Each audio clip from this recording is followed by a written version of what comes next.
Ladies and gentlemen, the Black Ops Cold War Zombies reveal is just around the corner, and after the teaser that was shown at the end of the multiplayer reveal, we still know very little about the game mode, which is why I thought it would be perfect opportunity to make this video highlighting the top 5 things I want to see in Cold War Zombies.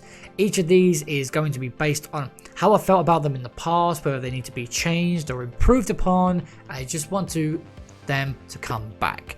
I just want to clarify that these are my own decisions and I would love to know yours in the comments down below.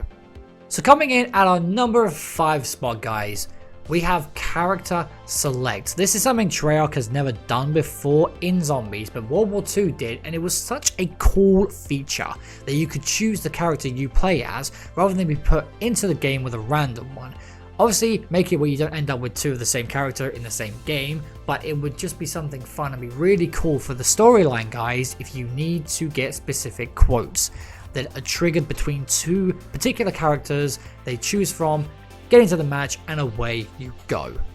Coming in at our number 4 spot is going to be map-specific weapons. One of the reasons Black Ops 3 was so replayable is because of every single map from Zetspo to Revelations, and even some of the Chronicles maps had specific weapons catered to the map.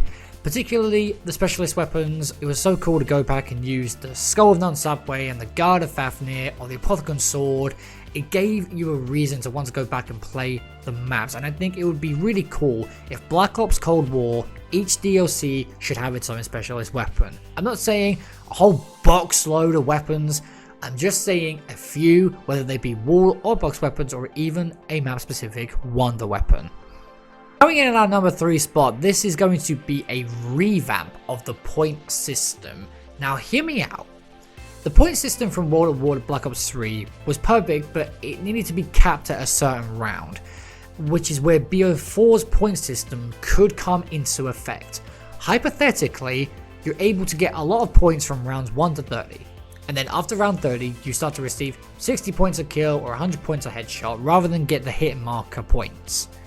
It would make sense because on the later rounds you have far less use for the points than in the early rounds, because you're needing to buy guns, perks, pack-a-punch, doors, and much more. It would just make sense to cap off the points at a certain round. Coming in at our number 2 spot, we have more side quests and challenges.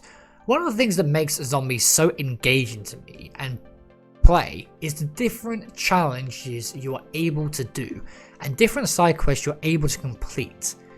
A lot of them are really fun and they serve a purpose. Others are just funny little ones, and others can be quite tedious, but they still add to the maps. I want to see more of these in each map that gets released, and if I could say one thing, make them fun so people want to come back and keep doing them. Challenges make a map engaging. If we had more, the community wouldn't die out as quick. And lastly, coming in at our number 1 spot, this is going to be an overhaul of the perk system. Hearing the Juggernaut jingle at the beginning of the teaser made me very happy to see the perk system return. But I don't want it to just return, I want it to be slightly different. I want each perk to have its own characteristics, but similar to Black Ops 4, when you have all perks active you gain a bonus, and maybe you can choose what bonus you want to have depending on your perk choice. So for example, if I had Juggernaut, Speed Cola, Stamina Up, PhD Flopper, I could choose to have the bonus of Stamina Up, which would be Infinite Sprint, and the bonus goes away when you lose the perks. This is what BO4 did, but that was dependent on what was in your Tonic and Odin slot. This way, you aren't restricted to having the last perk be the bonus. You have the freedom of choice, and it wouldn't matter which slot they were in. Also, I think we should be allowed 5 perks right off the bat. Having 5 perks was one of the best things about IW, and it would benefit the player in so many ways, not just in solo, but in co-op as well. So there it is, guys, that's what I want to see in Black Ops Cold War Zombies. There's so many little things I want to see come back, like the Carpenter repairing the shield, max ammo refilling your clip as well as your reserve, but those 5 would be my main choices. Really hope you guys enjoyed this video. If you did, be sure to give it a thumbs up And don't forget to subscribe and turn on notifications so you don't miss a single upload. Also, be sure to tune into the Zombie Squad podcast every Sunday at 6:30 PM British Standard Time, where we'll be covering all things for Cold War zombies. For now guys, stay safe and have a wonderful day. Goodbye.